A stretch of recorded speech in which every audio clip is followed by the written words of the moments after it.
हनुमान् श्रीपदो वायुपुत्रो रुद्रो नघोजरः अमृत्यवीरवीरश्च ग्रामवासो जनाश्रयः धनदो निर्गुणः शूरो वीरो निधिपतिर्मुनिः पिङ्गाक्षो वरदो वाग्मी सीता शोकविनाशकः शिवः शर्वः व्यक्तो व्यक्ता व्यक्तो धराधरः पिङ्गकेशः पिङ्गरोमा श्रुतिगम्यः सनातनः अनादिर्भगवान् देवो विश्वहेतुर्जनाश्रयः आरोग्यकर्ता विश्वेशो विश्वनाथो हरीश्वरः भर्गो रामो रामभक्तः कल्याणप्रकृतिस्थिरः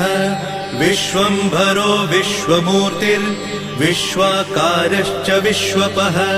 विश्वात्मा विश्वसेव्योऽथ विश्वो विश्वहरो रविः विश्वचेष्टो विश्वगम्यो विश्वध्येयः कलाधरः प्लवङ्गमः कपिश्रेष्ठो ज्येष्ठो विद्यावनेचरः बालो वृद्धो युवा तत्त्वगम्यः सुखो यजः अञ्जनासूनुरव्यग्रो ग्रामशान्तो धराधरः भूर्भुवस्वर्मर्हलोको जनो लोकस्तपो व्ययः सत्यमोङ्कारगम्यश्च प्रणवो व्यापकोमलः शिवो धर्मप्रतिष्ठाता रामेष्ठफल्गुणप्रियः गोष्पदीकृतवाराशि पूर्णकामोधरापतिः रक्षोघ्नपुण्डरीकाक्ष शरणागतवत्सलः जानकी प्राणदाता च रक्षप्राणापहारकः पूर्णसत्त्वपीतवासा दिवाकरसमप्रभः द्रोणहर्ता शक्तिनेता शक्तिराक्षसमारकः रक्षोघ्नो रामदूतश्च शाकिनी जीवहारकः भुभुक्कारः तारातिर्गर्वपर्वतवेदनः हेतुर्मान् प्रांशुबीजं च विश्वभर्ता जगद्गुरुः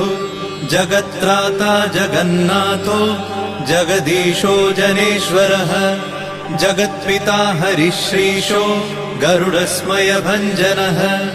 पार्थध्वजो वायुपुत्रो अमितपुच्छोऽमितप्रभः ब्रह्मपुच्छ परब्रह्म पुच्छो रामेष्ट एव च सुग्रीवादियुतो ज्ञानी वानरो वानरेश्वरः कल्पस्थायी चिरञ्जीवी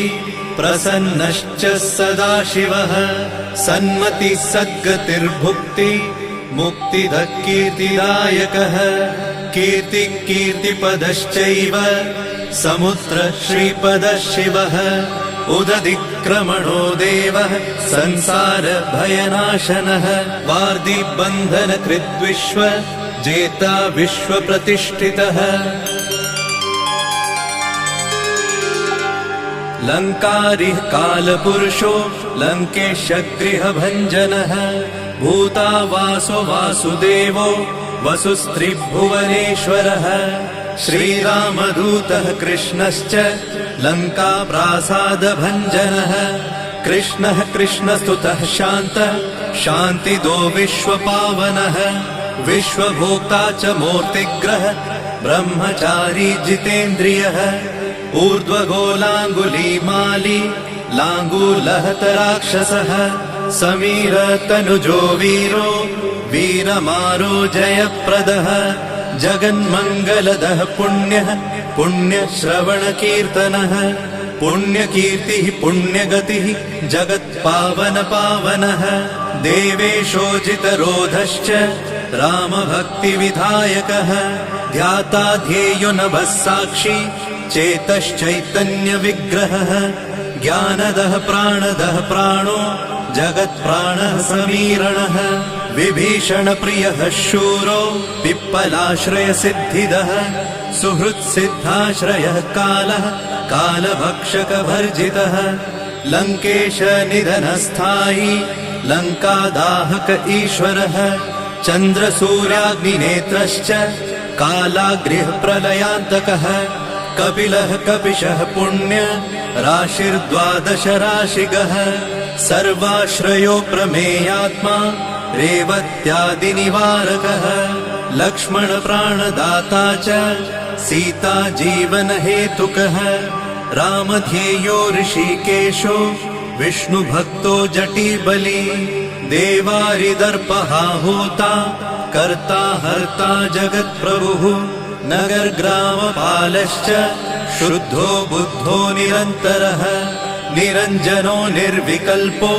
गुणातीतो भयङ्करः हनुमान् शद्दुराराध्यः तपःसाध्यो मरेश्वरः जानकी घनशोकोत्थ तापहर्ता परात्परः वाङ्मयः सदसद्रुपः कारणं प्रकृतेः परः भाग्यदो निर्मलो नेता पुच्छलङ्काविदाहकः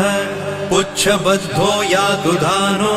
यातु धान रिपुप्रियः छायापहारि भूतेषु लोकेशः सद्गतिप्रदः प्लवङ्गमेश्वरः क्रोधसंरक्तलोचनः क्रोधहर्ता तापहर्ता भक्ताभयवरप्रदः भक्तानुकम्पि विश्वेश पुरुहूतः पुरन्दरः अग्निर्विभावसुर्भास्वान् यमो निरृतिरेव च वरुणो वायुगतिमान् वायुः कौबिर्ईश्वरः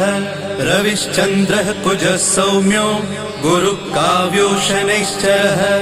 राहुकेतुर्मरुद्धोता धाता हर्ता समीरजः मशकीकृतदेवारिः दैत्यारिर्मधुसूदनः कामः कपिः कामपालः कपिलो विश्वजीवनः भागीरथीपदाम्भोजः सेतुबन्धविशारदः स्वाहा स्वधा हविः कव्यम् हव्यकव्यप्रकाशकः स्वप्रकाशो महावीरो लघुश्चामितविक्रमः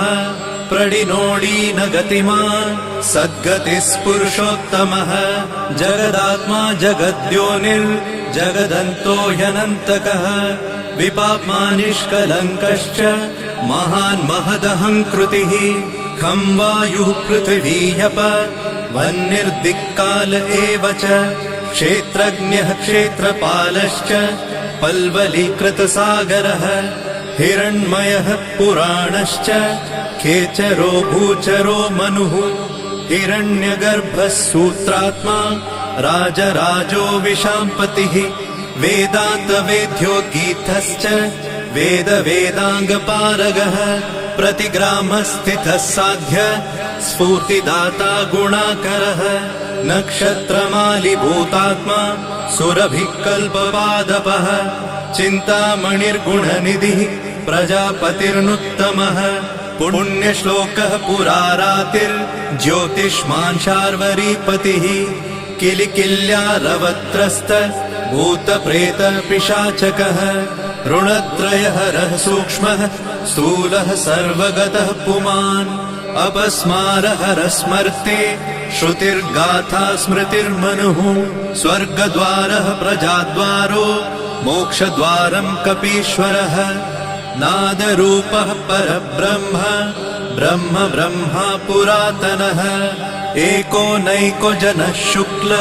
स्वयं ज्योतिरनाकुलः ज्योतिर्ज्योतिरनादिश्च सात्विको राजसत्तमः तमोहर्ता निरालम्बो निराकारो गुणाकरः गुणाश्रयो गुणमयो बृहत्कायो बृहद्यशाः बृहद्धनुर्बृहत्पादो बृहन्मूर्धा बृहत्स्वनः बृहत्कर्णो बृहन्यासो बृहन्नेत्रो बृहद्गलः बृहद्यत्नो बृहच्चेष्टो बृहत्पुच्छो बृहत्करः बृहद्गतिर्बृहत्सेव्यो बृहल्लोकफलप्रदः बृहच्छक्तिर्बृहद्वाञ्छा फलदो बृहदीश्वरः बृहल्लोकनुतो द्रष्टा विद्यादाता जगद्गुरुः देवाचार्यः सत्यवादी ब्रह्मवादी कलाधरः सप्तपातालगामी च मलयाचलसंश्रयः उत्तराशास्थितः श्रीदो दिव्यौषधवशः खगः शाखामृगः कपीन्द्रश्च पुराणः श्रुतिसञ्चरः चतुरो ब्राह्मणो योगी योगगम्यः परात्परः अनादिनिधनो व्यासो वैकुण्ठः पृथिवीपतिः पराजितो जिताराशिः सदानन्दश्च ईशिता गोपालो गोपतिर्गोप्ता कलिः कालः परात्परः मनोवेगी सदा योगी संसार भयनाशनः तत्त्वदाता च तत्त्वज्ञः तत्त्वं तत्त्वप्रकाशकः शुद्धो बुद्धो नित्ययुक्तो युक्ताकारो जयप्रदः प्रलयोमितमायश्च मायातीतो विमत्सरः मायानिर्जितरक्षश्च मायानिर्मितविश्वपः मायाश्रयश्च निर्लेपो मायानिर्वञ्चकसुखः सुखी सुखप्रदो नागो महेश कृतसंस्थवः महेश्वरः सत्यसन्धः शरभः कलिपावनः रसो रसज्ञसम्मानः तपश्चक्षुर्च भैरवः घ्राणो गन्धस्पर्शनञ्च स्पर्शोऽहङ्कारमानदः नेति नेतिति गम्यश्च वैकुण्ठभजनप्रियः गिरिशो गिरिजाकान्तो दुर्वासः कविरङ्गिराः भृगुर्वसिष्ठश्च वनः तुम्बुरुर्नारदो मलः विश्वक्षेत्रं विश्वबीजं विश्वनेत्रश्च विश्वपः याजको यजमानश्च पावकः पितरस्तथा श्रद्धा बुद्धि क्षमा तन्द्रा मन्त्रो मन्त्रयुतस्वरः राजेन्द्रो भूपति कण्ठ माली संसारसारथिः नित्यसम्पूर्णकामश्च भक्तकामधुगुत्तमः गणपकीशपो भ्राता पिता माता च मारुतिः सहस्रशीर्षा पुरुषः सहस्राक्ष सहस्रपात् कामजित् कामदहन कामकाम्यफलप्रदः मुद्रहारी रक्षोघ्नः क्षितिभारहरो बलः नखदंष्ट्रायुधो विष्णु भक्तो भयवरप्रदः दर्पः दर्पदो दृप्तः शतमूर्तिः अमूर्तिमान् महानिधिर्महाभोगो महाभोगो महार्थदः महाकारो महायोगी महातेजा महाद्युतिः महाकर्मा महानादो महामन्त्रो महामतिः महाशयो महोदारो महादेवात्मको विभुः रुद्रकर्मा क्रूरकर्मा रत्ननाभः कृतागमः अम्भोधिलङ्घनः सिंहो नित्यो धर्मप्रमोदनः जितामित्रो जयः सामो विजयो वायुवाहनः जीवदाता सहस्रांशुः मुकुन्दो भूरि दक्षिणः सिद्धार्थसिद्धिदः सिद्ध सङ्कल्पसिद्धिहेतुकः सप्तपातालभरणः सप्तर्षिगणवन्दितः सप्ताभिलङ्घनो वीरः सप्तद्वीपोरुमण्डलः सप्ताङ्गराज्यसुखदः सप्तमात्र निषेवितः सप्तलोकैकमुकुटः सप्तहोतास्वराश्रयः सप्तच्छन्दोनिधि सप्त छन्द सप्तजनाश्रयः सप्तसामोपगीतश्च सप्तपातालसंश्रयः मेधाविकीर्तिदः शोक हरिदौर्भाग्यनाशनः सर्ववश्यकरो भर्गो दोषघ्नपुत्रपौत्रदः प्रतिवादी मुखस्तम्भो दुष्टचित्तप्रसादनः पराभिचार शमनो दुःखग्नुबन्धमोक्षदः नवद्वार पुराधारो नवद्वारनिकेतनः नरनारायणस्तुत्यो नरनाथो महेश्वरः मेखली कवची खड्गी भ्राजिष्णुर्विष्णुसारथिः बहुयोजन विस्तीर्ण पुच्छ पुच्छ हतासुरः दुष्टग्रहनिहन्ता च पिशाचग्रहघातुकः बालग्रह विनाशी च धर्मो नेता कृपाकरः उग्रकृत्योग्रवेगश्च उग्रनेत्र शतक्रतुः शतमन्युस्तुतस्तुत्य महातेजो महाबलः समग्र गुणशाली च व्यग्रो रक्षो विनाशकः रक्षोघ्नहस्तु ब्रह्मेश श्रीधरो भक्तवत्सलः मेघनादो मेघरूपो मेघवृष्टिनिवारकः मेघजीवनहेतुश्च मेघश्यामो परात्मकः समीरतनयो बोधा तत्त्वविद्याविशारदः अमोघो मोघवृद्धिश्च इष्टदो निष्टनाशकः अर्थोऽनर्थापहारी च समर्थो रामसेवकः अर्ति धन्यसुरारातिः पुण्डरीकाक्ष आत्मभूः संकर्षणो विशुद्धात्मा विद्याराशि सुरेश्वरः अचलोद्धारको नित्य सेतुकृद्रामसारथिः आनन्द परमानन्दो मत्स्यकूर्मो निधिशमः वराहो नारसिंहश्च वामनो जमदग्निजः रामकृष्णः शिवो बुद्ध कल्की रामाश्रयो हरः नन्दी भृङ्गी च चण्डी च गणेशो गणसेवितः कर्माध्यक्ष सुराध्यक्षो विश्रमो जगतां पतिः जगन्नाथ कपिश्रेष्ठ सर्वावास सदाश्रयः सुग्रीवादिस्तुतः शान्तः सर्वकर्म प्लवङ्गमः नखदारितरक्षश्च नखायुधविशारदः कुशलः सुदनः शेषो वासुकिस्तक्षकस्वरः स्वर्णवर्णो बलाढ्यश्च रामपूज्यो घनाशनः कैवल्यदीप कैवल्यो गरुडपन्नगो गुरुः किल्यारावहताराति गर्वपर्वतभेदनः वज्राङ्गो वज्रवेगश्च भक्तो वज्रनिवारकः नखायुधो मणिग्रीवो ज्वालामाली च भास्करः प्रौढप्रतापस्तपनो भक्ततापनिवारकः शरणं जीवनं भोक्ता नानाचेष्टो यचञ्चलः सुस्वस्थोष्टास्य हा दुःख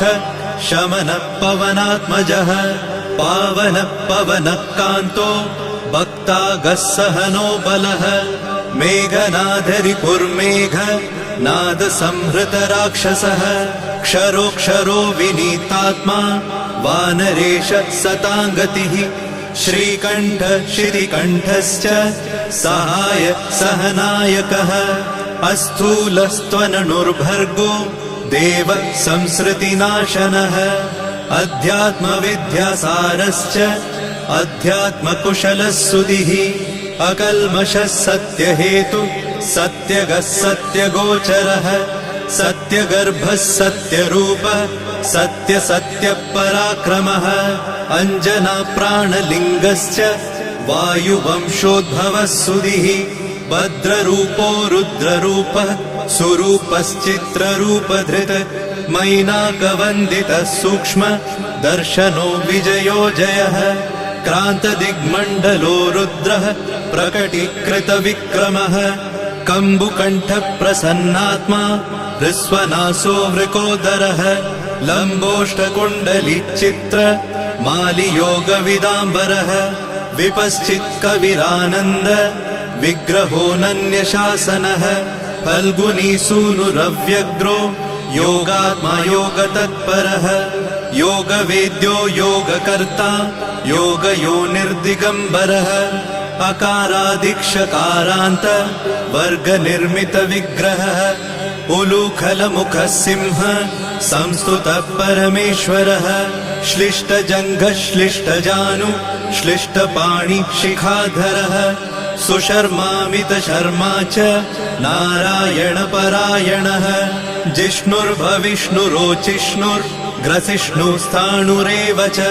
हरिरुद्रानुकृद्वृक्ष कम्पनो भूमिकम्पनः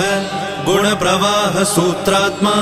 वीतरागस्तुतिप्रियः नागकन्याभयध्वंसी रुक्मवर्णः कपालभृत अनाकुलो भवोपायो न पायो वेदपारगः अक्षरः पुरुषो लोक नाथो रक्ष प्रभुर्दृढः अष्टाङ्गयोगफलभुक सत्यसन्धः पुरुष्टतः श्मशानस्थाननिलय प्रेतविद्रावणक्षमः पञ्चाक्षरः परः पञ्च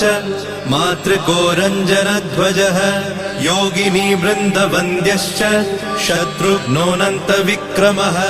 ब्रह्मचारीन्द्रियरिपुर्धृतदण्डो दशात्मकः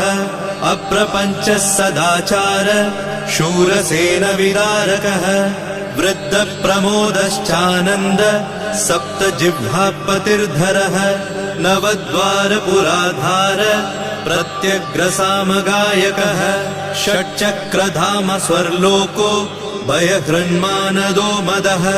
सर्ववश्यकरः शक्तिर्नेता चानन्तमङ्गलः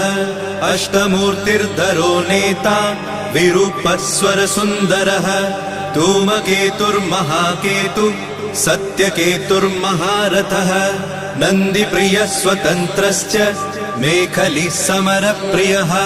लोहाङ्ग सर्वविद्धन्वि